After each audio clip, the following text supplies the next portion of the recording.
সবকিছু সীমাবদ্ধ রাখি, এবার একটু ব্যতিক্রম দেখতে পাচ্ছি। আমাদের সেই ঘর থেকে সাংবাদিক সমিতির, বিশেষ করে বিদায়ী সমিতির নতুন এক ধারণা বের করে প্রকৃতির কাছে নিয়ে আসছে।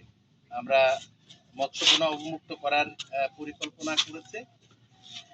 এটি অবশ্যই সিম্বলিক একটা বিষয়, কিন্তু এর তাৎপর্য অত্যন্ত গভীর। মৎস্যগুলোকে অবমুক্ত করে তাদের নিজ জায়গায় ছেড়ে দেওয়া, বড় হওয়ার সুযোগ দেওয়ার মানে হচ্ছে আমরা সমাজের প্রত্যেককে আমাদের নিজস্ব জায়গা থেকে তাদের অধিকার হরণ না করে তাদের অধিকার সমুন্নত করার যে চেষ্টা, সেটা অব্যাহত রাখা উচিত। সাংবাদিক সমিতি সেটা করেছে, সেই জন্য ধন্যবাদ জানাই।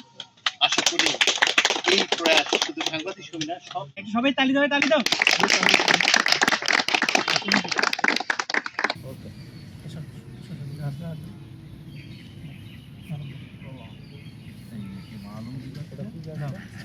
বাদাম গাছ কাঠ